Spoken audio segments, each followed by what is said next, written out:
علیکم ورحمۃ اللہ وبرکاتہ۔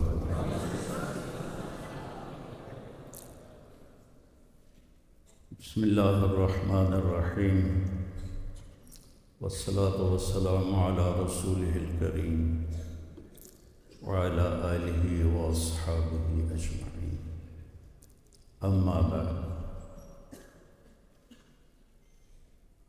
فاعوذ باللہ من الشیطان الرجیم، بسم اللہ الرحمن الرحیم،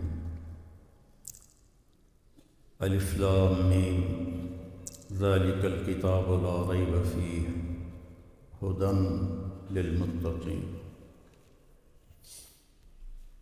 وقال النبی صلی اللہ علیہ وسلم انکم فی زمان ہدنہ وان السیر بکم لسریع، افلا ترون الی اللیل والنہار یبلیان کل جدید ویقربان کل بعید ویاتیان بکل موعود۔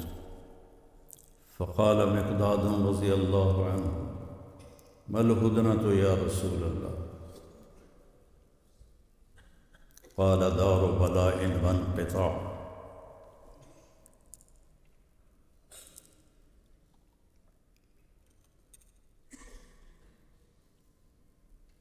قال دار بلاء وانقطاع، فإذا التبست عليكم الأمور كقطع الليل المظلم فعليكم بالقرآن، فإنه ماحل مصدق وشافع مشفع، من جعله أمامه قاده إلى الجنة ومن جعله خلفه ساقه إلى النار، او کما قال صلی اللہ تبارک و تعالی علیہ وسلم۔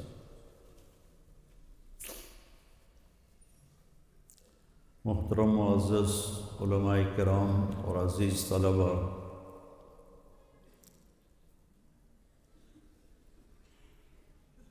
انسان دنیا میں جاہل پیدا ہوتا ہے۔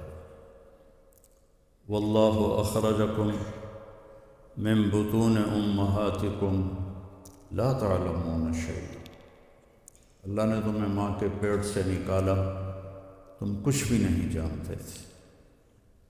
باقی مخلوق کے بارے میں اللہ فرماتا ہے ربنا الذی اعطی کل شیء خلقہ ثم ہدی، ہر چیز کو پیدا کیا، اسے ہدایت دی، اور انسان سے فرمایا لا تعلمون شیئا۔ پھر یہ بڑی محنت کرتا ہے، کوئی دنیا میں بہت اونچا جاتا ہے، کوئی دین کے علوم میں بہت اونچا جاتا ہے۔ اس پر ایک آیت اللہ نے پھر بیان فرمائی ہے وما اوتیتم، اوتیتم میں ہماری محنت کی نفی اللہ کر رہا کہ میں نے تمہیں دیا ہے، تم نے نہیں لیا۔ وما اوتیتم، جو تمہیں ملا ہے۔ پھر من العلم، تھوڑا سا علم، من تبعیض کے لیے ہے، جو تمہیں تھوڑا سا علم ملا ہے۔ پھر اس کے اوپر تاکید الا قلیلا، تھوڑے کا بھی تھوڑا ہے، تو اس پر کوئی آدمی کیا فخر کر سکتا ہے کہ میں عالم ہوں، علامہ ہوں۔ اور یہ علم اور یہ قرآن علم کا منبع ہے، اور یہ اللہ کا کلام ہے۔ اللہ نے تورات اپنی زبان سے ادا نہیں فرمائی، زبور اپنی زبان سے نہیں، انجیل اپنی زبان سے نہیں، قرآن کی اللہ نے خود تلاوت فرمائی۔ تو یہ اللہ کا کلام ہے۔ جو ایک فتنہ اٹھا تھا مخلوق، قرآن مخلوق ہے، تو کتنے علماء قتل ہوئے۔ مامون، پتہ نہیں آپ لوگ منطق کیوں پڑھاتے ہو؟ مامون منطق کو لانے والا ہے، مامون، اور حافظ الحدیث تھا اور حافظ القرآن تھا، اور منطق پڑھ کے گمراہ ہو گیا۔ آپ کہتے ہو منطق پڑھ کے دین سمجھ میں آتا ہے؟ گندے پانی سے وضو ہو سکتا؟ یہ تو گندگی ہے سر. اس کو تو یونان والے بھی بھلا چکے ہیں، آپ چھوڑنے کے لیے تیار ہی نہیں ہیں. مامون کو گمراہ کر دیا بشر مریسی نے، وہ منطق میں بہت آگے چلا گیا، تو اس کے عقلی دلائل سے مامون متاثر ہو گیا، اور اس نے کتنے علماء قید کیے، کتنے شہید کیے. امام شافعی نے حیلہ کر کے اپنی جان بچائی. مامون نے کہا ما تقول فی القرآن، مامون نے بلایا امام شافعی کو، ما تقول فی القرآن، کیا کہتے ہو قرآن کے بارے میں؟ تو انہوں نے زبردست توریہ کیا. تعنینی، اس کا ایک مطلب ہے مجھ سے پوچھ رہے ہو، دوسرا مطلب ہے میرے بارے میں پوچھ رہے ہو. تعنینی، انہوں نے کہا نعم. قال مخلوق، مخلوق، نہ آگے نہ پیچھے، بس ایک لفظ بولا مخلوق. فخلا سبیلہ، کا ٹھیک ہے یہ بھی ہمارے مذہب پر. وہ وہاں سے بھاگے اور مصر جا کے پناہ لی، اور وہیں ان کا انتقال ہوا. مامون جیسا حافظ الحدیث اور حافظ القرآن اور خیر القرون کے دور میں وہ منطق پڑھ کے گمراہ ہو گیا.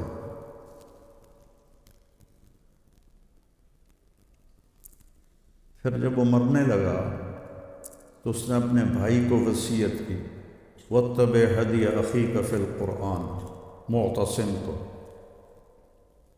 معتصم نے پھر امام احمد بن حنبل کو کوڑے لگوائے. تو اس وقت احمد بن ابی داود تھا مفتی. بیچ میں ایک واقعہ یاد آ گیا. زبیدہ ہارون کی بیوی کو وفات کے بعد کسی نے خواب میں دیکھا، تو اس نے پوچھا آپ کے ساتھ کیا ہوا؟ کہ اللہ نے میری بخشش کر دی. جب نہر زبیدہ اس نے کھدوائی تھی، مینا میں اس کے آثار اب بھی ہیں. مینا جب پہلی کدال جب پڑی تھی تو میری بخشش ہو گئی تھی. تو وہ کہتا ہے کہ تمہارا تو رنگ پیلا زرد ہوا پڑا ہے، یہ کیا ہے؟ تو اس نے کہا کہ میرے برابر قریب میں بشر مریسی دفن ہے، اس کو قبر نے جھٹکا دیا ہے. اس کے جھٹکے کی آواز سن کر سب کے رنگ پیلے پڑ گئے. معتصم نے پھر امام احمد بن حنبل کو کوڑے لگوائے. کہنے لگا کون ہے جو کم سے کم کوڑوں میں جان لے لے؟ تو ایک حبشی نے کہا میرے 10 کوڑے کھا کے آدمی مر جاتا ہے، تو آ جا. 60 کوڑے مارے. اور ایک اور تاریخ کی کتاب میں نے پڑھا کہ ایک غلام کو بلاتا، وہ 2 کوڑے مارتا، اس کو ہٹا کے پھر دوسرے کو تازہ کو بلاتا، وہ 2 وہ مارتا. اس طرح 30 آدمیوں نے 60 کوڑے. تو آپ پر غشی سی تاریخ. تو احمد بن ابی داود نیچے آیا اور کہنے لگا اب بھی اگر تو میرے کان میں کہہ دینا کہ قرآن مخلوق ہے تو میں تمہیں خلیفہ کے عذاب سے بچا دوں گا. تو نے ایسے جھرجھری لی اور فرمایا اب بھی اگر تو کہہ دے کہ قرآن اللہ کا کلام ہے، غیر و مخلوق ہے، تو میں تمہیں اللہ کے عذاب سے بچا دوں گا. معتصم اسی پہ مر گیا. پھر واسق کا دور آیا. یہ تینوں ہارون کے بیٹے تھے، مامون، معتصم، واسق. واسق کو ایک مراسی نے توبہ کروا دی. مراسی میں آج اپنی زبان میں کہہ رہا ہوں، مسخرہ. اس کے دربار میں جیسے ہمارے ذمہ داروں کے ہوتے ہیں، آج تک میں نے اس روایت کو باقی رکھا ہوا ہے. باقی تو ڈیرے ویران ہو گئے ہیں، تو میرے پاس آتے ہیں، میں سب کو رجا کے بھیجتا ہوں. تو وہ ایک دن روتا ہوا آ گیا، کہنے لگا امیر المومنین عظم اللہ اجرک فی القرآن، اللہ تعالیٰ قرآن کے بارے میں آپ کو بہت اجر عظیم عطا فرمائے. تو اس نے کہا وما بالقرآن، قرآن کو کیا ہوا ہے؟ کما تھا. مات القرآن، تو قرآن مر گیا ہے، فوت ہو گیا ہے، اب نمازوں میں کیا پڑھیں گے، اب تراویح میں کیا پڑھیں گے؟ وہ کہنے لگے ویحک، تیرا ستیہ ناس ہو، کبھی قرآن بھی مر سکتا ہے؟ نعم، القرآن مخلوق وکل مخلوق یموت فمات القرآن۔ بڑے بڑے علماء جس کو قائل نہیں کر سکے تھے، انہوں نے کہا امیر المومنین، قرآن مخلوق ہے، ہر مخلوق نے مرنا ہے، تو قرآن بھی مخلوق ہے، فوت ہو گیا ہے۔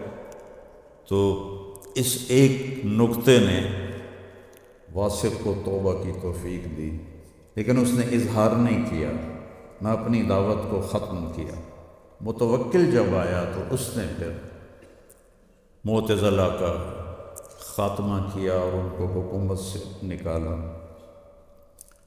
تو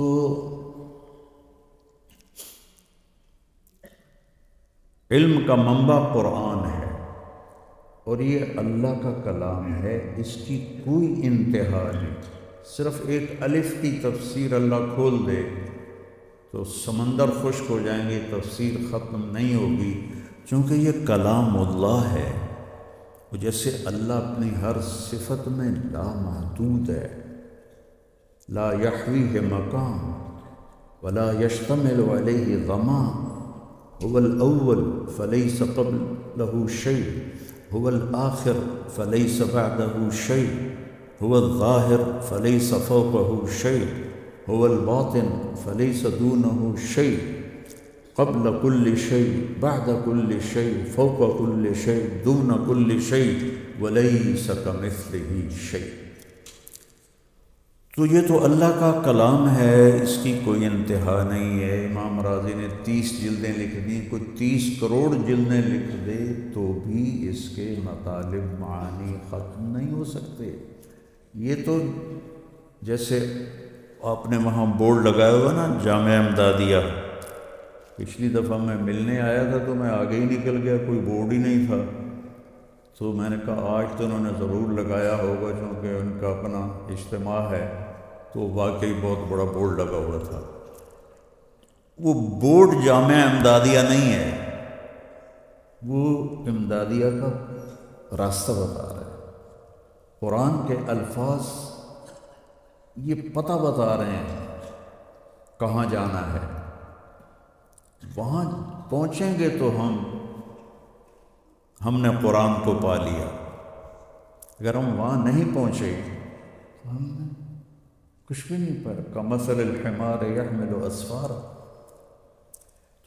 تو اس کے علوم کی کوئی انتہا نہیں۔ ایک حدیث بھی یاد آئی، ابن القیم نے حادی الارواح الی بلاد الافراح میں نقل کی ہے کہ جنت میں ایک مجلس ہوگی جس میں صرف علماء جمع ہوں گے اور کوئی نہیں، اور اللہ ان پر قرآن کے علوم کھولے گا،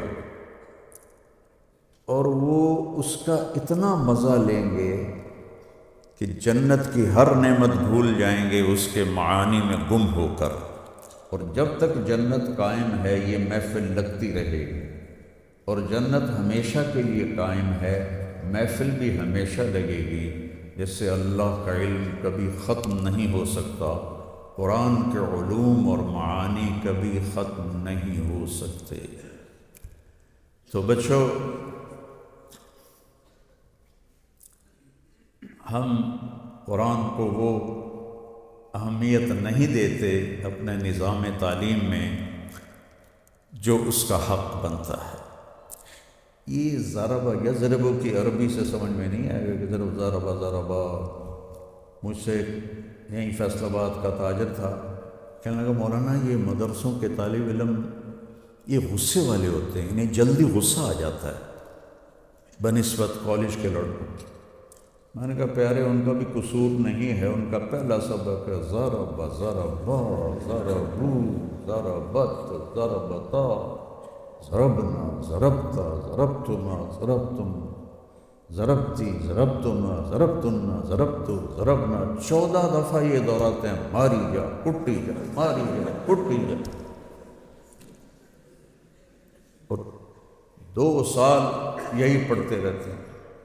ضرب زید ضرب زید ضرب زید عمرا یعنی ان کو کوئی اچھا صیغہ آج تک نہیں ملا۔ قاری صاحب فرما رہے تھے کہ قرآن و حدیث تو ناقابل تبدیل ہیں، لیکن باقی چیزوں میں تو تبدیلی کی جا سکتی ہے کہ ضرب کی بجائے کوئی اور لے آؤ۔ چلو اکلا ہی لیا، مولویوں نو کھاونا بڑا چنگا لگتا ہے، اکلا اکلا اکلو اکلت کر دو، ضرب ضرب ضرب ضربت۔ علامہ منفلوطی گزرے ہیں، مصر کے بہت بڑے حسینی سید تھے اور بہت بڑے عربی دان تھے۔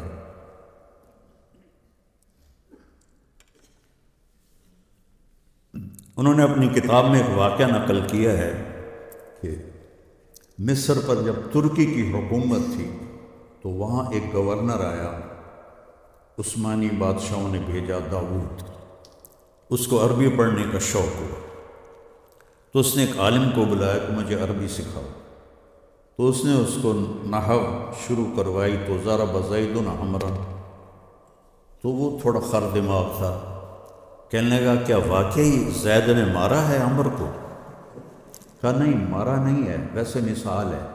کہا تو تم بادشاہوں کو جھوٹی مثالیں سناتے ہو، اس کو قید کر، قید ہو گیا۔ دوسرا آیا، تیسرا آیا، چوتھا آیا، پانچواں آیا، 18 علماء قید ہو گئے۔ ہر ایک کے پاس مثال ہی یہی تھی اور وہ یہی بات پوچھتا، پھر کہتا بادشاہوں کا کہ جھوٹ بولتے ہو۔ پھر اس نے شام سے ایک عالم بلوایا، تو وہ تھوڑے سمجھدار نکلے، انہوں نے پوچھا چکر کی جڑا جاندہ قید ہو جاندہ ہے؟ کہا جی یہ زید اور عمر کا چکر ہے۔ ٹھیک، اب مثال تو اس کے پاس بھی یہی تھی، تو اس نے بھی کہا ضرب زید عمرا، تو اس نے پھر جوش میں کہا کیا واقعی مارا ہے؟ جی بالکل مارا ہے۔ کیا مارا ہے؟ کیوں مارا ہے؟ کیا قصور ہے؟ بڑا بدماش ہے، بڑا بدماش ہے۔ اچھا کیا بدماشی اس کی؟ کہا آپ کا نام کیا ہے؟ اس نے کہا، میں نے کہا داؤد۔ داؤد میں 2 واو ہوتی ہیں، لیکن کبھی آپ نے دیکھا ہے کہ آپ کے نام کے ساتھ 2 واو لکھی جائیں؟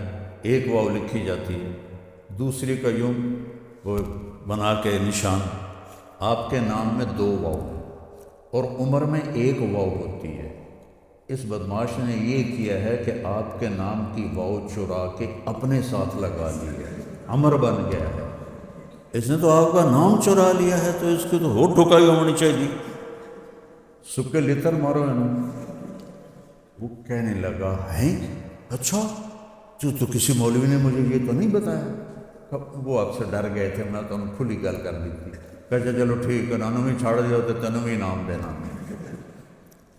تو جتنی عربی ہم پڑھتے ہیں اس سے قرآن نہیں سمجھ میں آئے گا، اور جس طرح ہم پڑھتے ہیں، جب میں نے جلالین پڑھی تو اس کے ساتھ ہدایہ ثالث تھا جو ویسے ہی دماغ کھا جاتا ہے۔ عام طور پہ آج کل تو نہ پڑھنے والے کو سمجھ میں آتا نہ پڑھانے والے کو۔ ہمارے استاد تھے رحمۃ اللہ علیہ، وہ زیادہ وقت ان کا تبلیغ میں گزرا اور پھر ان کو مدرسے رحمن میں بٹھا لیا۔ اب جہاں کہیں اٹکتے تو کہتے اجتہاد کرو، جو تمہاری سمجھ میں آ جائے وہی ٹھیک ہے، بس وہی ٹھیک ہے۔ اور پھر اس کے ساتھ مشکات کے 2 سبق، پھر جلالین 2 طرف سے۔ سو یہ تو قرآن کے ساتھ مذاق ہے۔ ایک ایک لفظ کے لیے اسماعیل رحمہ اللہ بددوؤں کے ساتھ پھرتے رہتے تھے کہ یہ اس لفظ کو کیسے بولتے ہیں۔ متاع وما الحیات الدنیا وما الحیات الدنیا فی الآخرۃ الا قلیل، متاع الدنیا، متاع۔ تو وہ کہنے لگا میں دیکھوں تو صحیح کہ عرب کا بدو متاع کا کیا مطلب لیتا ہے۔ وہ چلتا رہن دے ٹھڈے بڑی۔ تو ایک قبیلے میں پہنچ گئے، 2 مہینے رہے، کوئی بولا ہی نہیں متاع۔ تو ایک دن خیمے کے باہر بیٹھے تھے اور وہ بدو کی عورت وہ ہوتی ہیں نا ٹاکیاں جس سے برتن صاف کرتے ہیں، ایسے بنا لیتے ہیں گول سا، اس سے برتن صاف کرتے ہیں، وہ اس میں سے وہ جو گھی لگا ہوتا ہے وہ اتارتی ہیں، وہ کالی پیلی ہو جاتی ہے۔ تو اس نے وہ صاف کر کے ایسے رکھی تو اس میں گھی کی خوشبو تھی، تو پیچھے سے کتا آیا اور منہ میں ڈال کے چلا گیا۔ تو وہ کہنے بدو عورت کی زبان سے بے ساختہ نکلا، اخذ المتاع ففر۔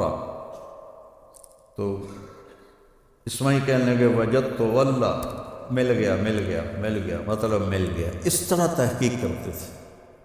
ایک لفظ آتا ہے فدمدم علیہم ربہم، یہ قرآن میں ایک دفعہ آیا ہے، فسواہا ولا یخاف عقباہا۔ 1 سال اس لفظ کے لیے ایک قبیلے کے ساتھ پھرتے رہے، 1 سال، چونکہ قلیل الاستعمال لفظ ہے، رباعی ہے تو بہت کم استعمال ہوتا ہے۔ 1 سال، تم 1 سال میں ساری جلالین پڑھ لو۔ میں نے بھی ایسا ہی کیا ہوا ہے، میں کوئی 30 مار خاں کوئی نہیں ہوں، میں نے بھی جلالین ایسے ہی پڑھی ہے۔ یہ تو بعد میں اپنے ذوق سے جو کچھ اللہ نے دیا اور دیکھا۔ تو ایک دفعہ دونوں بیٹھے ہوئے تھے خیمے میں، اور ہانڈی چولہے پر تھی اور اس پر ڈھکن تھا، تو نیچے سے ہانڈی میں شوربے نے جو جوش مارا نا، تو اس کی بھاپ سے ڈھکن اڑ کے ذرا پرے جا کے گرا۔ تو بدو نے زور سے آواز لگائی بیوی کو بتانے، دم دمت، ہانڈی دم دمت القدر، لیکن اس نے صرف کہا دم دمت۔ تو اسماعیل نے جوتا بھی نہیں پہنا اور کہا وجدت واللہ وجدت واللہ وجدت واللہ، اور پیدل بھاگتے بھاگتے بغداد پہنچے 1 لفظ کے لیے۔ تو میرے عزیزو، اللہ کی قسم ہم قرآن کے حسن کو نہیں سمجھے، کیونکہ ہماری زبان نہیں ہے۔ فاصدع بما تؤمر واعرض عن المشرکین، عبید رحمہ اللہ نے یہ آیت تلاوت فرما رہے تھے۔ ایک بدو قریب سے گزرا اونٹ پر، اس کے کان میں آیت پڑی، وہ نیچے گرا اور سجدے میں چلا گیا۔ تو وہ کہنے لگے ارے بھائی کیا کر رہے ہو؟ تو سر اٹھا کے کہنے لگا جو تو نے پڑھا ہے نا اس کو سجدہ کر رہا۔ اور ترجمہ کیا ہے؟ جو کہا گیا ہے کھل کے کہو، اس میں کون سی ایسی چیز ہے کہ سجدے میں گر جاؤ؟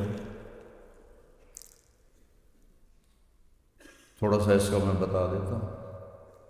صدع شیشے کے توڑنے کے لیے استعمال ہوتا ہے، کسرہ استعمال نہیں ہوتا، ویسے دونوں استعمال ہوتے ہیں۔ صدع اس توڑنے کو کہتے ہیں چیز کو اس طرح توڑو کہ جڑ نہ سکے۔ تو شیشہ واحد دھات ہے جو ٹوٹے تو جڑتا نہیں، شیشہ ٹوٹے جڑتا نہیں، پھر آگ میں ڈال کے اس کو پگھلانا پڑتا ہے۔ تو میرے رب نے کہا میرے محبوب جو میں نے کہا ہے اس کے ذریعے سے کفر پہ ایسی چوٹ لگا کہ کبھی قیامت تک یہ جڑ نہ سکے، شیشے کی طرح اس کو چور چور کر دے۔ وَأَعْرِضْ عَنِ الْمُشْرِكِينَ، اس حسن نے اس کو نیچے گرا دیا۔ چونکہ ہم مضامین کی کثرت ہے، دیکھو تمہارے سامنے روٹی بھی ہو، چاول بھی ہو، زردہ بھی ہو، حلوہ بھی ہو، پوڑی بھی ہو، سموسے بھی ہوں، باقر خانی بھی ہو، گلاب جامن بھی ہوں، رس گلے بھی ہوں، اور تم سارے کھا جاؤ تو تمہارے معدے کا کیا حال ہو؟ اللہ کے فضل سے ٹوائلٹ میں ہی بیٹھے رہو۔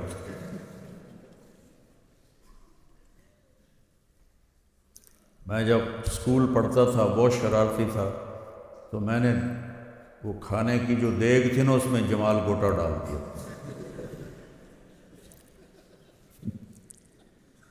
تو 70 لڑکے تھے ہم، اور جو پھر ان سب کی دوڑیں لگیں اور پوری طرف موسیقی چل رہی تھی، پڑ پڑ پڑ پڑ پڑ پڑ پڑ پڑ پڑ، اور ساتھ مجھے گالیاں پڑ رہی تھیں، اودی آئیں پتہ نہیں کہیں ساڑھے نال ایک ہی کر۔ تو ایک چیز معدے کو کھلاؤ گے تو وہ آرام سے ہضم کرے گا۔ اب تم منطق جیسی بدبودار چیز بھی پیٹ میں ڈالو، اب تو شکر ہے فلسفہ نکال دیا، ورنہ تو پہلے ادھری ماں آئی، اور پھر اس کے ساتھ تم صرف بھی ڈالو، نحو بھی ڈالو، فقہ بھی ڈالو، اور اس کے ساتھ پھر تم اصول فقہ بھی، اصول حدیث بھی، اصول تفسیر بھی، تو قرآن کے لیے تو جگہ ہی نہیں بچتی، تو سمجھو گے کیا؟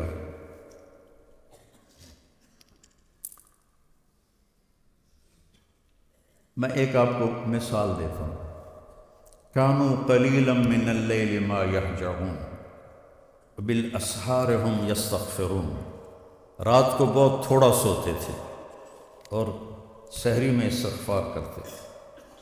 تھوڑے کا اللہ نے مطلب بیان کرنا تھا کہ تھوڑا، اس تھوڑے کو دیکھو قرآن کیسے بیان کرتا ہے، کانو ناقصہ، جو قلت پہ دلالت کرتا ہے، ٹھیک ہے، قلیل جو قلت پہ خود دلالت کر رہا ہے، من اللیل، من تبعیض کا ہے جو قلت پہ دلالت کرتا ہے، ما مصدر کا ہے جو فعل کو مصدر بنا دیتا ہے، کثرت سے قلت میں تبدیل کر دیتا ہے، اور حجا اونگ کو کہتے ہیں، نیند کو نہیں کہتے، حجا۔ یہ کانو قلیل، قلیل من اللیل قلیل، ما قلیل، حجا قلیل، وبالاسحار ہم یستغفرون۔ جب اس طرح تم اس کی آیت کی شکل دیکھو گے تو تمہیں کچھ اور محسوس ہوگا۔ رات کو تھوڑا سوتے تھے، اس کا اثر اور ہے، اور اس طرح سوچ کے پڑھو گے تو اس کا اثر اور ہے۔ تو قرآن سے ہم نے انصاف نہیں کیا۔ اور پھر آپ لوگ جا رہے ہو، زیادہ زیادہ وہ پڑھو گے، مفتی شفیع صاحب رحمہ اللہ کی تفسیر، کیا نام ہے، معارف القرآن، لیکن حسن قرآن تو عربی میں ہے۔ ابھی حسنہ مفتی صاحب قاری صاحب نے لقد کان لکم فی رسول اللہ اسوۃ حسنہ پڑھی۔ ایک ہوتا ہے حسن، ایک ہوتا ہے حسین، ایک ہوتا ہے احسن، ایک ہوتا ہے حسن۔ حسن خوبصورت، حسین بہت خوبصورت، احسن سب سے زیادہ خوبصورت، حسنہ چہرے کا وہ تل جو چہرے کو خوبصورت بنا دیتا ہے۔ سادہ سا چہرہ ہو لیکن یہاں تل ہو تو پورا چہرہ خوبصورت ہو جاتا ہے، کشش ہوتی ہے۔ حسنہ چہرے کا وہ تل جو آپ کو نمایاں کر دے۔ تو میرا رب کہہ رہا ہے میرے نبی کی زندگی صرف خوبصورت نہیں ہے، نمایاں ہے، سب سے منفرد ہے۔ کیا مزہ ہے اس کا! قرآن کے لیے الگ اپنی زندگی کا کچھ وقت لگاؤ۔ وَلَئِن مَسَّتْهُمْ نَفْحَةٌ مِّنْ عَذَابِ رَبِّكَ لَيَقُولُ الَّذِينَ ظَلَمُوا يَا وَيْلَنَا إِنَّا كُنَّا ظَالِمِينَ۔ اگر انہیں تھوڑا سا عذاب چکھ لے، انہیں چھو لے، تو یہ پکار اٹھیں گے کہ ہم ظالم ہیں۔ ٹھیک، تھوڑا سا اس کو دیکھو کہ اللہ کی زبان کے اندر اللہ بتانا یہ چاہتا ہے کہ تھوڑی سی تکلیف ان کو پہنچے، تھوڑی سی، تو اس کو اللہ کیسے بیان کرتا ہے؟ ان اور اذا۔ ان کمزور ہے اذا سے، اذا میں ہے جب بھی یہ ہوگا تو ہم ایسا کریں گے، اور ان ہے اگر کے ساتھ، اس میں تسلسل نہیں ہے، ایک دفعہ کا اشارہ، والا ان۔ مسا چھونا، لمس چھونا، لمستہم، اصابتہم، اخذتہم، مست کا جو لفظ ہے یہ بالکل یہ ایسے یہ مست ہے۔ او لامستم النساء اگاں تائیں گل جاندی ہے حنفیوں کے نزدیک تو مست یہ یعنی عذاب کو کس طرح بیان کر رہا ہے اللہ تعالیٰ، اس پہ میں آپ کو تھوڑا متوجہ کر رہا ہوں۔ مسا یہ ہے، نفحہ ایک لفظ ہے، ایک لفحہ ہے، ہوا کا ہلکا سا جھونکا، اگر وہ ٹھنڈا ہو تو اسے نفحہ کہتے ہیں، اور اگر وہ گرم ہو تو اسے لفحہ کہتے ہیں۔ دروازہ بند کرتے ہوئے بعض کا اس ہوا کا جھونکا آتا ہے، اس کو کہتے ہیں، اگر وہ ٹھنڈا ہے تو جیسے آج کل ہے تو اسے نفحہ کہتے ہیں، اور گرمی میں بند کریں تو گرم آتا ہے تو اسے لفحہ کہتے ہیں۔ تو اللہ نے لفحہ نہیں فرمایا، گرم، نفحہ، ٹھنڈا ہوا کا جھونکا۔ آگے کیا کہا؟ من عذاب ربک، من جہنم نہیں فرمایا، من جحیم نہیں فرمایا، من سعیر نہیں فرمایا، من سقر نہیں فرمایا، من عذاب اللہ نہیں فرمایا، من عذاب النار نہیں فرمایا۔ اور عذاب کی جگہ من النار بھی آ سکتا تھا، جب من النار نہیں آیا تو عذاب کی کوئی بھی شکل اور رب کا لفظ لا کر اس میں نرمی پیدا کی، اور رب کو اللہ کے نبی کے ساتھ جوڑ کے اس میں اور نرمی پیدا کی، رب پالنے والا، اور آگے میرے محبوب رحمت للعالمین۔ تو دیکھو اللہ نے عذاب کو کتنا ہلکا بیان کر کے کیا ہے، وَلَئِن مَسَّتْهُمْ، ایسے کیا؟ نفحہ، ٹھنڈی ہوا کا جھونکا، لیکن ہو وہ من عذاب ربک، من عذاب اللہ میں ہیبت آ جاتی، من عذاب النار میں شدت آ جاتی ہے۔ تو اللہ نے کہا من، اور عذاب کو عام کر دیا، آگ کا لفظ استعمال نہیں کیا، انکال نہیں ہے، جحیم نہیں ہے، سلاسل نہیں ہے، اغلال نہیں ہے، صدید نہیں ہے، حمیم نہیں ہے، من عذاب ربک۔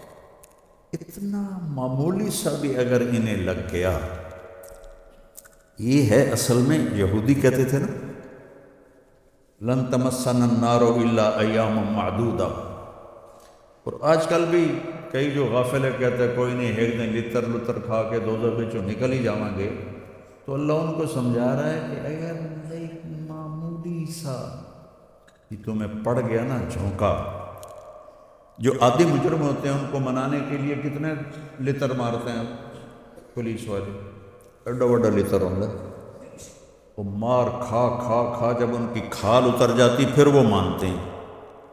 اتنا معمولی سے جھونکے کے بعد ان کے الفاظ کیا ہیں؟ لا یقولن الذین ظلموا، لام نون تاکید کا، کہ وہ پکار اٹھیں گے یا ویلنا، تباہی اور بربادی کے آخری درجے کو ویل کہتے ہیں، یا ویلنا من بعثنا من مرقدنا، تباہی اور بربادی کے لیے ویل آخری لفظ ہے۔ انا کنا ظالمین، ایک معمولی سی جھونکے عذاب میں سے آ گیا تو تم پکار اٹھو گے کہ ہم ہمیشہ ظالم تھے، ہم ہمیشہ ظالم تھے۔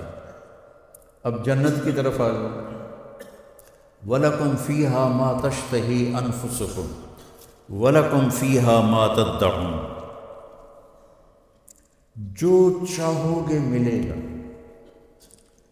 اور جو ناممکن سمجھتے ہو تدعون وہ بھی ملے گا۔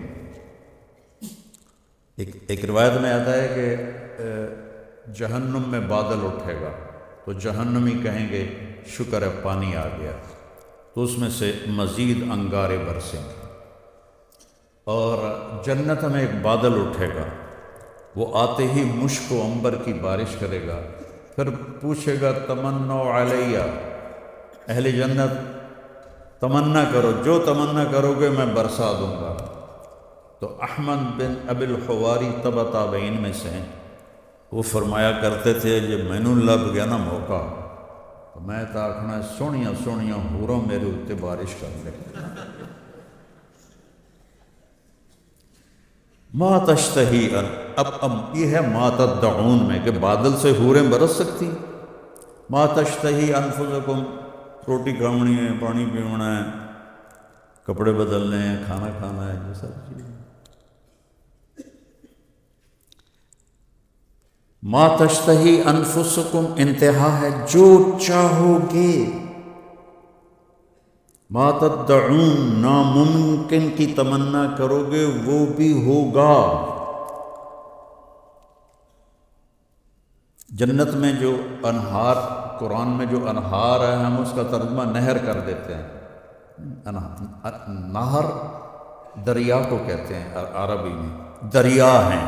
کتنے بڑے ہیں کہ جنت کے کسی دریا میں دودھ کے، شہد کے، شراب کے، پانی کے، یہ ساتوں زمینوں کو اٹھا کے ایسے ڈالو تو یوں لگے گا جیسے یہ فیصل آباد کی نہر میں کوئی کنکر ڈال دیا جائے تو نظر نہیں آتا۔ یہ 24,000 کلومیٹر کی زمین کسی بھی دریا میں ڈال دو تو ایک کنکر کی طرح غائب ہو جائے گی، اور اس میں بڑے بڑے بحری جہاز ہیں، بڑے، میں نے تو وہ جو آج کل کے ماڈرن جہاز ہیں وہ تو پورا ملک و شہر ہوتا ہے، میں نے ان میں سفر کیے ہوئے ہیں سمندری، وہ لگتا ہی نہیں کہ ہم کسی جہاز میں ہیں۔ تو جب وہ اس میں جائیں گے تو وہاں ان کے لیے الگ حوریں اس میں بیٹھی ہوں گی، اور مچھلیاں گھیر لیں گی چاروں طرف سے ان کے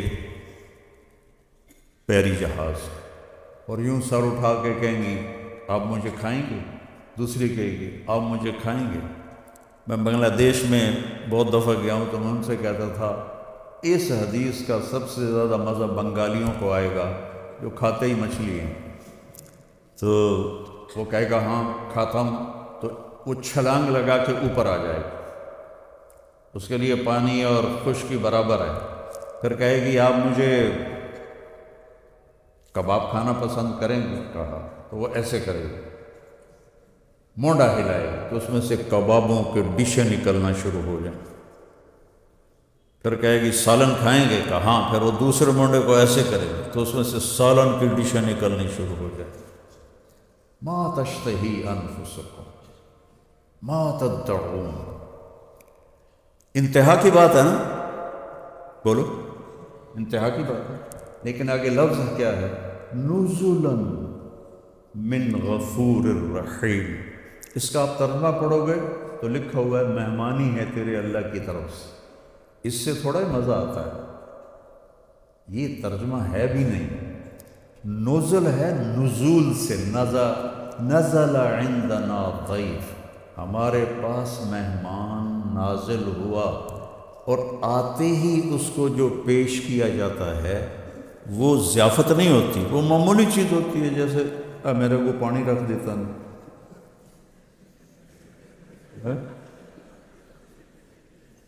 اس کو نزل کہتے ہیں۔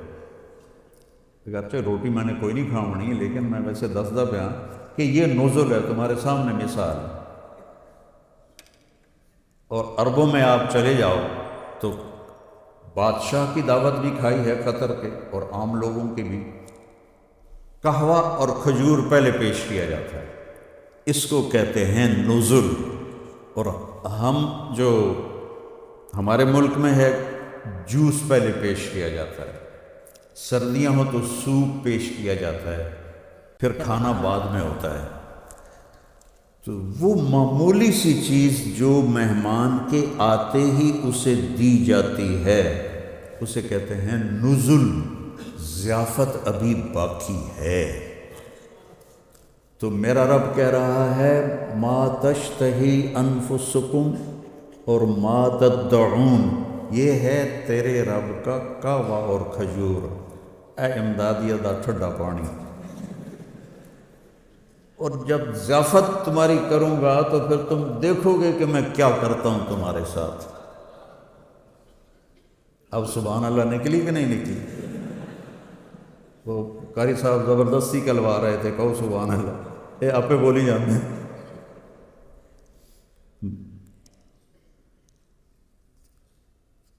بچوں، قرآن سے جی لگاؤ، اس کو سیکھو، اس کے حسن و جمال کو سیکھو۔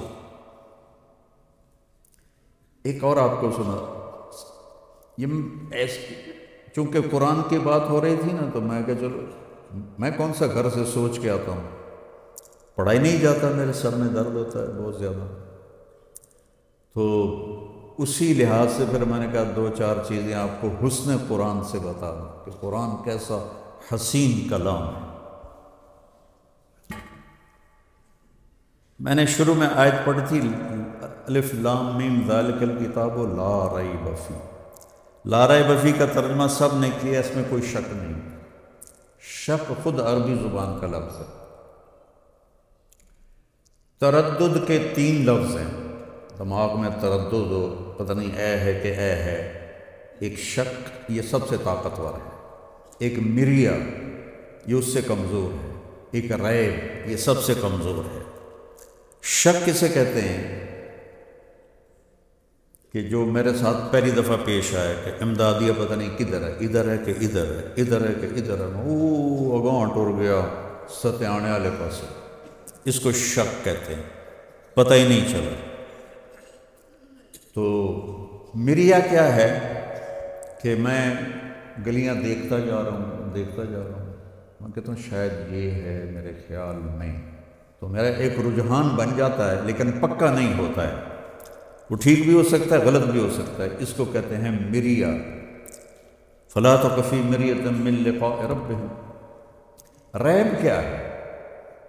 تو میں چونکہ پچھلی دفعہ کھبے سجے ہو گیا تھا، تو میں ڈرائیور نو آکرم میں ویندا رمی آپ کتھوں مڑنا ہے، تو یہ خلجان ابھی دماغ میں تھا کہ میری نظر پڑی بڑے اشتہار پر، ایک لمحے کے 1000ویں حصے میں جو کھٹکا پیدا ہوتا ہے اور پھر وہ دور ہو جاتا ہے کہ وہ امدادیہ، اس کو کہتے ہیں ریب۔ تو میرا رب کہہ رہا ہے تم میری کتاب میں شک ڈھونڈتے ہو، مریا ڈھونڈتے ہو، اس میں تو ریب بھی کوئی نہیں، ایک لمحے کی کھٹک بھی اس میں موجود نہیں۔ ہدا کسے کہتے ہیں؟ یہ عربوں پہ قرآن اترا ہے، عربوں پہ، ہم پر نہیں اترا، عربوں پہ اترا ہے۔ اور اس زمانے کے عرب، ان میں کوئی عجمی شامل نہیں تھے۔ اب تو پٹھانوں نے جا کے عربی تباہ کر دی، عربوں کی بھی۔ جب وہ بولتے ہیں تو حیرانی ہوتی ہے۔ بڑی پرانی بات ہے، میں مولانا سعید خان صاحب رحمہ اللہ کے پاس تھا، تو ایک عرب آیا، تو میرا لباس پاکستانی تھا، تو میں نے اس سے گفتگو شروع کی۔ وہ تھوڑی دیر کے بعد کہنے لگا آج آپ سے بات کرنے کا مزہ آ گیا، پہلی دفعہ کسی کو فصیح عربی بولتے میں نے سنا ہے، ورنہ تو ہمارے عربوں نے عربی کا ہی بیڑا غرق کر کے رکھ دیا۔ سوی کیدا خطہ کیدا سوی دعا، گاف عربی میں ہے ہی نہیں، اور مصری جیم کو گاف میں بدلتے ہیں۔ تو یہ جماعت گئی تھی میواتیوں میں، تو مصری نے بیان کیا، پھر دعا کی اللہم ارزقنا الگنہ، اللہم ارزقنا الگنہ۔ اگلے دن میواتی گنے کا گٹھا اٹھا کے آ گئے، کہا جی رات کو ہمارے مہمان گنا مانگ رہے تھے تو میں گنا لے کے آ گیا۔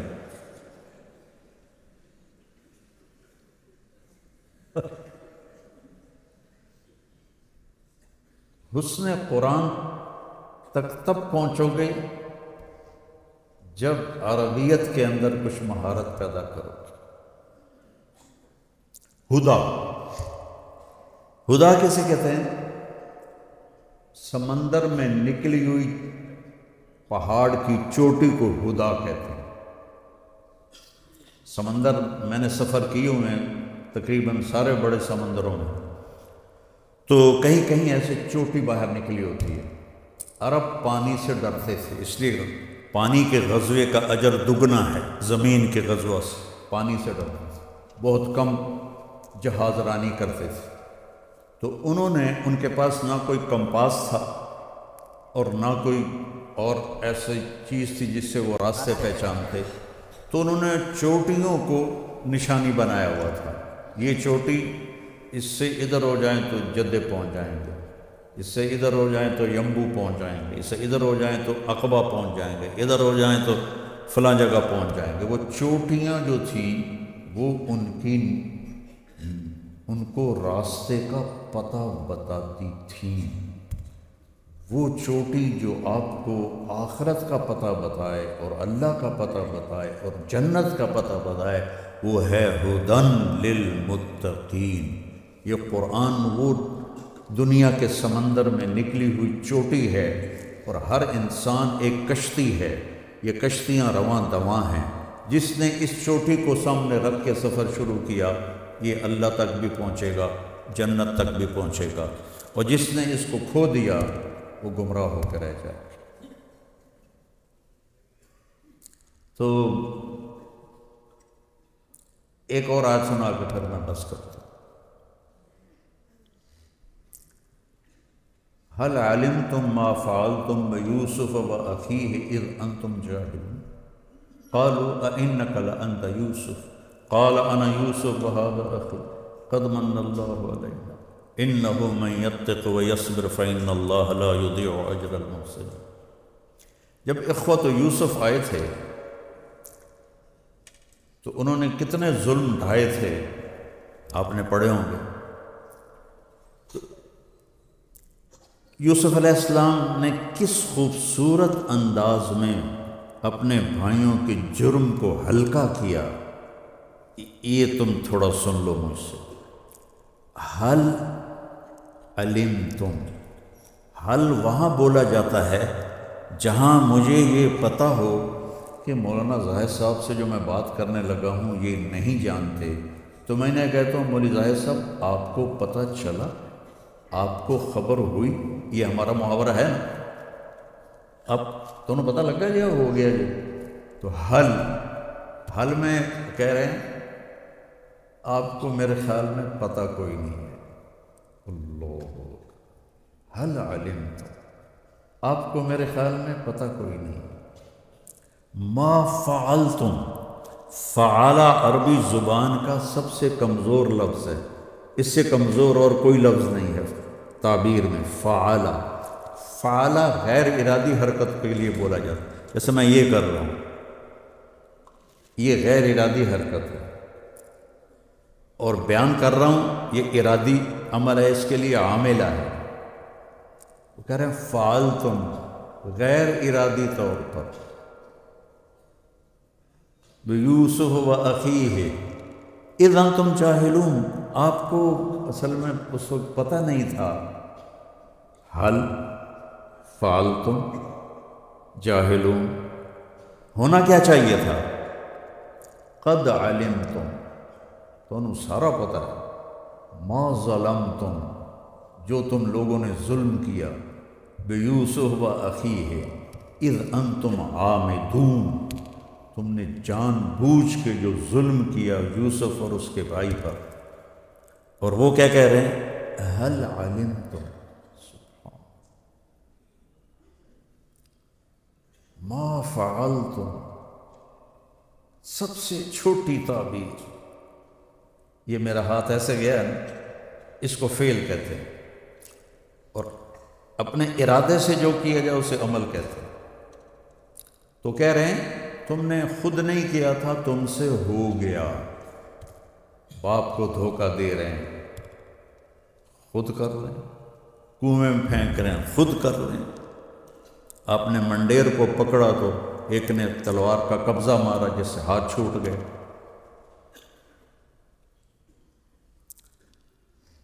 اوہو، ایک لطیفہ یاد آ گیا۔ ہمارے دیہاتی خطیب جیسے ہوتے ہیں، وہ بیان کر رہا تھا یوسف علیہ السلام کا قصہ۔ جدوں یوسف علیہ السلام نے دے بھائیاں نے کھوئے سٹیا تے آواز آئی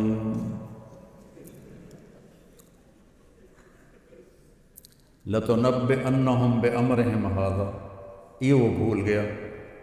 تو پھر اس نے دہرایا جب یوسف علیہ السلام نے بھائیاں نے کھوئے چڑھیا دے آواز آئی، اب لمبا کر رہا ہے اور یاد کر رہا ہے، آواز آئی، اوے لوگو سن لو، مولوی مسئلہ بیان کر رہا ہے، دھیان نال سنو۔ پھر یہ نہ آخیا جائے کہ مولوی نے مسئلہ نہیں بیان کیتا۔ جب یوسف علیہ السلام نے بھائیاں نے کھوئے چڑھیا دے آواز آئی،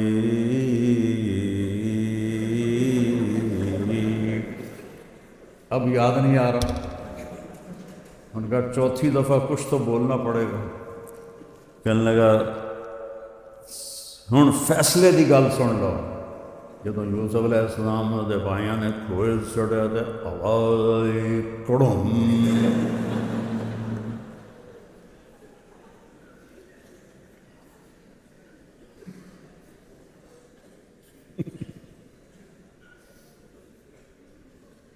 ہمارا تو قرآن بیان کرنے والے ایسے۔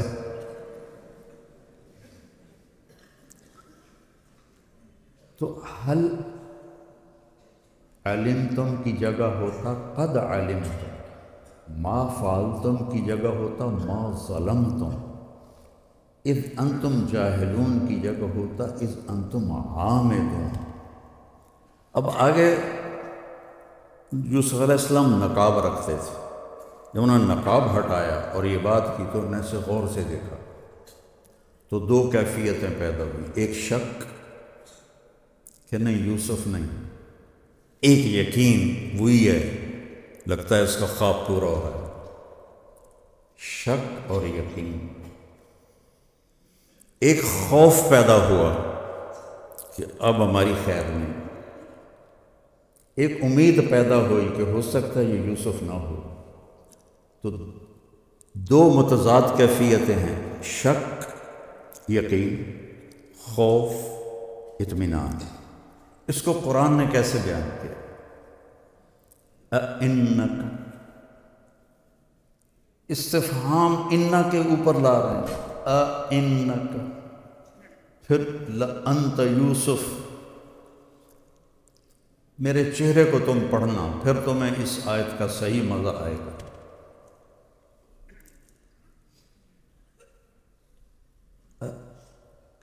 تم کہیں یوسف تو نہیں ہو، یوسف تو نہیں ہو، میرے چہرہ کا تاثر دیکھا ہے؟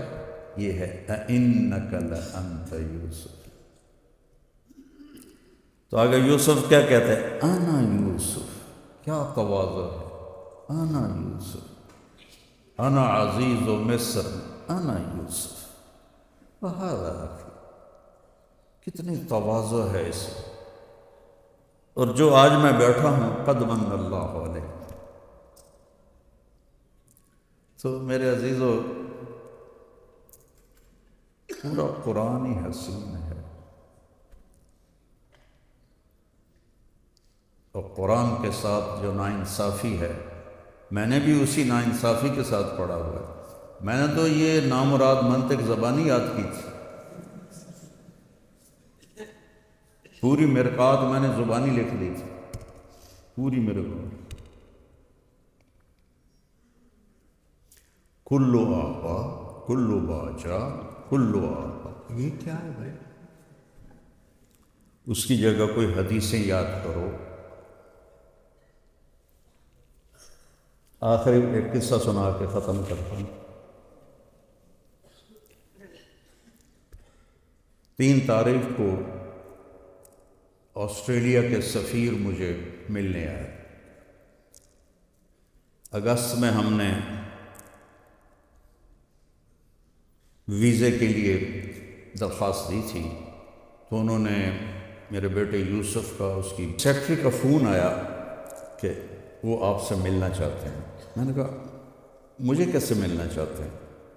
کہا جی وہ یہاں کی جو مشہور شخصیات ہیں ان سے ملاقاتیں کر رہے ہیں، اور اسی میں ہی اس نے کہا کہ وہ عربی بھی جانتے ہیں، عربی میں وہ مصر میں سفیر رہے ہیں 5 سال، اور 3 سال سفیر رہے ہیں سعودی عرب، اور انگلینڈ سے انہوں نے پی ایچ ڈی کی ہے عربی میں۔ میں کہا چلو شکر ہے، مجھے انگریزی آتی تھی، بھول بھلیاں ہو گئی، چلو عربی میں بات ہو گئی۔ تو جب وہ میں ان سے ملا تو میں نے کہا کہ سمعت انک تعلمت العربیہ، کہنے لگا نعم قفا نبک من ذکر حبیب و منزل، اس سے آگے اسے نہیں آتا تھا تو وہیں رک گیا۔ میں نے کہا ہاں قفا نبک من ذکر حبیب و منزل بسقط اللواء بین الدخول فحوملی فتغلها فالمقرات لم يعف رسمها لما نسجتها من جنوب وشمالي ترى بعر الأرآم في غرساتها وقيعانها كأنه حب فلفل كأني غداة البين يوم تحمل لدى سمرات الحي ناقف حنظلي وقوفا بها صحبي علي مطيهم يقولون لا تهلك أسا وتجملي وإن شفائي عبرة مهراقة فهل عند رسم دارس من معولي ففاضت دموع العين مني سبابة على النحر حتى بل الدمع محملي۔ یہاں تک تشبیب ہے، پھر انیزہ کا عشق شروع ہوتا ہے۔ یہ میں نے 40 سال پہلے یاد کیے تھے، اس کی تو آنکھیں پھٹ گئی، حیران ہو کے مجھے دیکھنے لگے، پھر بیٹھے تو کہنے لگا میں نے وہاں سے کی ہے پی ایچ ڈی، تو متنبی بڑی مشکل تھی، مجھے اس کا ترجمہ بہت مشکل سے کرنا پڑا ہے، عربی تو سے انگلش۔ میں نے کہا ہاں یا لائمی لا عن الذی اضناہ طول سقامہ وشقائہ عدل العوادل حول قلب الطائہ وهوى الأحبة منه في سودائہ القلب أعلم يا عذول بدائه وأحق منك بجفنه وبمائه فمن أحب لأعصينك في الهوى قسما به وبحسنه وبهائه وقي الأمير هوى العيون فإنه ما لا يزول ببأسه وسقائه يستأثر البطل الكمي بنظرة ويحول بين فؤاده وعزائه۔ او لملیٹی ہو گئے اور میرا ویزا پکا ہو گیا۔ اور یہ متنبی بھی میں نے 1975 میں یاد کی تھی، جب متنبی پڑھاتے ہیں، متنبی ہے نصاب میں، تو اس وقت تو میں نے یاد کی تھی، پھر میں چونکہ درس و تدریس میرا مقدر نہیں تھا، تبلیغ میرے مقدر میں تھی، لیکن یہ کف بالدیار التي لم يعفها القدم بلا وغيرها الارواح والديم، کچھ کھنڈرات باقی ہیں، تو بأب الشموس الجانحات غواربا اللابسات من الحرير جلاببا المنهبات قلوبنا وعقولنا المنهيات الناهبات الناهبا حاولنا تفديتي وخفنا مراقبا فوضعنا أيديهن فوق ترائب بعد هواك صبرت أم لم تصبر وبقاك إن لم يجد دمعك أو جرى كم غر صبرك وابتسامك صاحبا لما رآه في الحشا ما لا يرى أمر الفؤاد لسانه وجفونه فقتمنه وكفى بجسمك مخبرا۔ بیٹے میں نے بعد میں جان ماری ہے، دلہن کا گھونگھٹ نہ اٹھاؤ تو تمہیں کیا پتہ کالی ہے کہ چٹی ہے، تم نے قرآن تو پڑھا ہے، اس کا گھونگھٹ نہیں اٹھایا۔ تو آج میں نے دیکھو سال کے لیے بھی نہیں کہا، آپ چلے کے لیے بھی نہیں کہا، میرا درد ہے، یہی درد میرے جگر میں ہے، مجھے مار ڈالے گا بس سوا، کہ ہمارے جو بر صغیر میں قرآن کو وہ مقام نہیں دیا جاتا جو فقہ کو دیا جاتا ہے۔ اور خواجہ غلام فرید بہت بڑے عالم تھے، تو ان کے شخصیت کو سامنے رکھ کر ان اشعار کو اس کی جگہ پہ فٹ کرنا۔ سکھری تروش منصوری نو، حسین بن منصور الحلاج، سکھری تروش منصوری نو ہن ٹھپ رکھ کنز کدوری نو حالانکہ خود بڑے عالم ہیں، جو غلو فی الفقہ ہے اس کی بات کر رہے ہیں، نفی نہیں کر رہے۔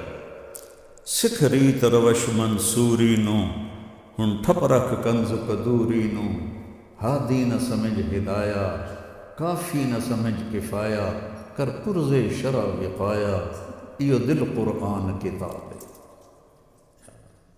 کوئی بچے سرائکی ہوں گے تو ان کو بڑا مزہ آیا ہوگا، باقیاں دے اتو لگ گئے ہوں گے تو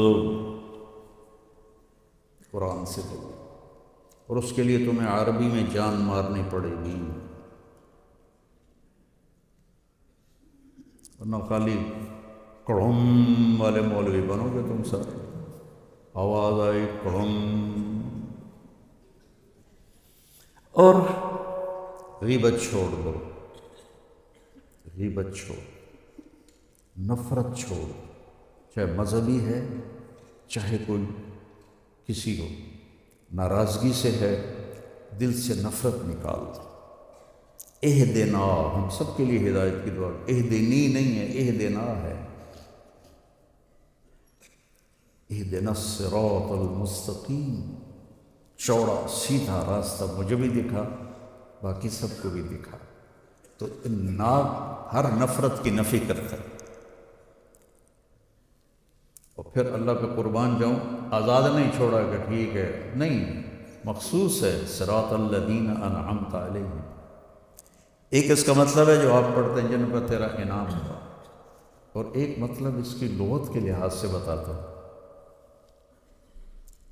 سہولت اور آسانی۔ یہ جانوروں کو انعام کہتے ہیں، کن کو؟ گائے، بھینس، بکری، بھیڑ، اونٹ، کہ یہ آہستہ چلتے ہیں، مزے مزے سے چلتے ہیں۔ گھوڑے کو انعام میں داخل نہیں، والخیل والبغال والحمیر لترکبوها وزینہ ویخلق ما لا تعلمون۔ جیسے مزے مزے سے یہ جانور چلتے ہیں، ہمیں وہ راستہ دکھا جس پر تو نے اپنے وہ بندے تیار کیے جن کے لیے اس راستے پہ چلنا مزے کا کام ہوگا۔ اور ناعمہ ایک بوٹی ہے جو گرمی سردی میں سرسبز رہتی ہے، گرمی سردی میں سرسبز رہتی ہے، اور اونٹ کی اتنی پسندیدہ ہے کہ وہ نظر آ جائے تو اونٹ کسی اور جھاڑی کو نہیں کھاتا، اسی کو کھاتا ہے۔ تو جیسے اونٹ کے لیے تو وہ جھاڑی اس کی مرغوب بنا دیتا ہے، یہ راستہ ہمارے لیے ایسا ہی مرغوب بنا دے۔ اور جن کو تو نے سہولت سے یہ راستہ پا، سہولت کا مطلب یہ نہیں کہ وہ سوتے سوتے، تو ایک ہمارا ساتھی کہتے یا اللہ سوتے سوتے، کھاتے کھاتے، پیتے پیتے ہدایت عطا فرما، تو یہ مطلب نہیں ہے۔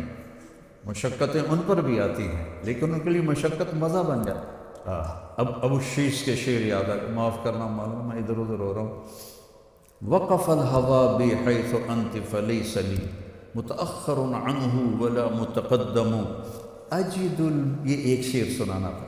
اجد الملامت فی ہوا کی لذیذتا حبا لذکرک فلیلمن اللوم، اشبہت اعطائی فصرت احبهم اذ کان حبی منک حبی منہم، وَأَهَنْتَنِي وَأَهَنْتُ نَفْسِي صَاغِرًا مَا مِنْ جَهُونُ عَلَيْكَ مِمَّنْ يُكْرَمُ۔ صرف ایک شعر کا ترجمہ کہ مجھے جب کرتے ہیں نا لان تان تیرے بارے میں تو مجھے بڑا مزہ آتا ہے۔ چلو شعر ہی سن لو۔ نہ مانوں گا نصیحت پر نہ کرتا میں تو کیا کرتا، کہ ظالم ہر ہر بات پہ تمہارا نام لیتا تھا۔ یہ ترجمہ ہے کہ میں نے نصیحت نہیں ماننی پر تیرا نام آتا ہے تو میں گم ہو جاتا ہوں، تو جب میں مجھے لان تان کی پرواہ نہیں رہتی۔ تو ابو شیش کہہ رہا ہے کہ میں تیرے بارے میں جب لان تان سنتا ہوں نا تو مجھے بڑا مزہ آتا ہے، کیونکہ اس میں تیرا نام آتا ہے بار بار بار بار بار بار، تو اس نام کی لذت مجھے گالی گلوچ بھلا دیتی ہے۔ آسانی کا مطلب یہ نہیں کہ وہ مشقتوں سے نہیں گزرتے، آسانی کا مطلب ہے کہ ان کے لیے مشقتیں آسان ہو جاتی ہیں، ان میں ان کو مزہ آتا ہے۔ تو بچوں قرآن سیکھو، جب آپ فارغ ہو جاؤ قرآن ڈھونڈو، تخصص فی الفقہ ہو رہا ہے، ہر جگہ ہر جگہ ہر جگہ ہو رہا ہے۔ تو قرآن کو بھی یہ بڑے بڑے علماء بیٹھے ہیں، یہ کروا سکتا ہے، میں تو خالی ہوں، وہ ڈھول وجاون والا ڈھول چی گلاں گپاڑے نال لوکاں نوں رل۔ اقبال بڑا اپدیش کہے من باتوں میں موہ لیتا ہے، گفتار کا غازی بن تو گیا کردار کا غازی بن نہ سکا۔ تو میں تو خالی باتیں ہی رہ گئیں، لیکن بیٹا بہت اہم چیز میں نے آپ کو بتائی ہے، بہت اہم چیز بتائی۔ امانت تب پہنچاؤ گے جب تمہیں کچھ آتا بھی ہوگا، جب تمہیں پتہ بھی ہوگا۔ تو اس کے لیے عربی ادب، عربی یہ جو تھے نا سید قطب، جن کو جمال ناصر نے پھانسی دے دی تھی، یہ دہریہ قسم کے ادیب عربی تھے۔ تو کسی نے ان سے کہا تو اتنا بڑا عربی دان ہے، قرآن دے، قرآن سب سے بڑا عربی کا خزانہ ہے۔ تو قرآن پڑھتے پڑھتے ہدایت مل گئی، اور پھر انہوں نے فی ظلال القرآن، سب سے فصیح تفسیر ظلال القرآن ہے۔ تو میری بات لمبی ہو گئی، ابھی مفتی صاحب نے بھی بات کرنی ہے، اور میں یقین مانو 2 گولیاں کھا کے آیا تھا، وہ میرا خیال تھا آدھا پونا گھنٹہ دونوں بھائیوں کو ٹرکا کے میں چلا جاؤں گا، لیکن آپ کو دیکھ کے پھر میرا جی چاہا کہ میں اپنے دل کا درد آپ کے ساتھ سانجھا کروں کہ ہم قرآن سے جڑیں، قرآن سے جڑیں۔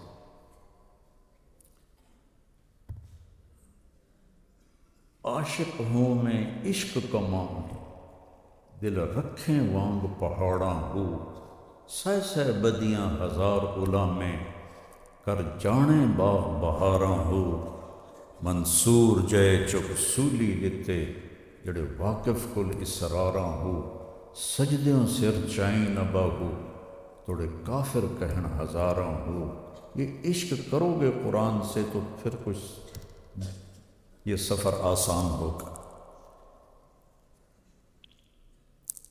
نیت کرتے نا انشاءاللہ صاحب۔ تو اگر آپ بچے آپس میں کوئی 2 بچے لڑے ہوئے ہوں تو اٹھ کے صلح کر لیں۔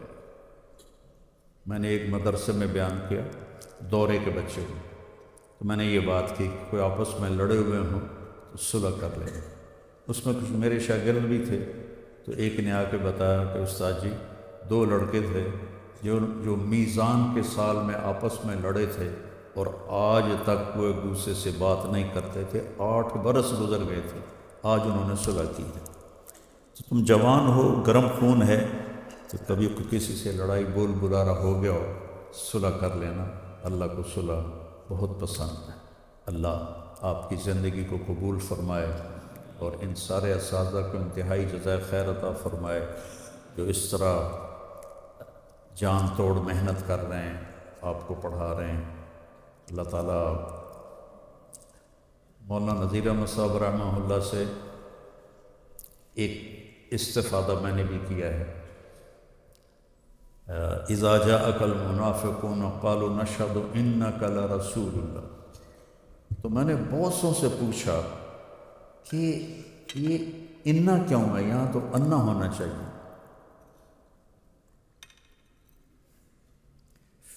فعل کے بعد ہے نا، نشہد انک رسول، یہ نشہد انک لرسول اللہ۔ کئی علماء سے پوچھا، ایک دن اتفاقاً حضرت شیخ رحمۃ اللہ علیہ نے 1980 میں یہاں کیا تھا اعتکاف، یہ دارالعلوم۔ تو جمعہ کا دن تھا اور مجھے مولانا کے ساتھ جگہ مل گئی، اور ابھی خطبہ شروع ہونے میں دیر تھی، تو میں نے کہا چلو ان سے بھی پوچھ لیتا ہوں۔ میں نے کہا حضرت ایک مسئلہ اٹکا ہوا ہے کئی سال سے کہ یہ انا کیوں ہے؟ تو انہوں نے فرمایا یہ جو لام ہے نا رسول کے اوپر، یہ فعل کو عمل کرنے سے روک دیتا ہے۔ آپ نے کیا لفظ بتایا تھا؟ تعلیق۔ ہاں، وہ فعل کو معلق کر دیتا ہے۔ تو ان سے یہ ایک سبق میں نے سیکھا ہوا ہے۔ اور جو کسی کو حرف پڑھا دے تو حضرت یہ کہتے ہیں میں اس کا غلام ہوں۔ ٹھیک ہے؟ ہاں ہمت ہو تو تبلیغ میں بھی وقت لگا دینا. چور چوری تو جو آندہ ہیرا پھیری تو نہیں جاتا. میرے والد صاحب وفات پائی نا 88 میں، تو میں ڈیرے میں بیٹھا ہوا تھا. 1 مہینہ گزر گیا تھا. ایک اونٹ سوار ڈیرے میں داخل ہوا، بوڑھا ضعیف. کہتا اللہ بخش دا ڈیرا ای ہوئے؟ میں کہا جی ہاں. تو کون ہے؟ میں کہا جی میں دا پترا. تو اتر آیا، آ کے بیٹھا. آتا میں تیرے دادے دا نوکر ہاں، اللہ بخش نو میں جھولیے کھڑایا ہوا. تو میں آیا پرچاون واسطے. میں کہا چاچا کدوں آیا؟ کہ میں لڈن کچھ 100 کلومیٹر اونٹ پہ چل کے آیا. 90 کے قریب اس کی عمر تھی. میں نے رات اس کو ٹھہرایا. صبح جب جانے لگا تو داڑھی اس کی شیو تھی. میں کہا چاچا ایک گل تو من میری. ایک پتر دس. میں کہا تیری ایڈی عمر ہو گئی ہے ہوں داڑھی تو رکھ لو. آندا میرا بچڑا ساری حیاتی کیتیاں چوریاں، ہوں توبہ تو کر لئیے پر ککڑ حالی بھی لکا لینا.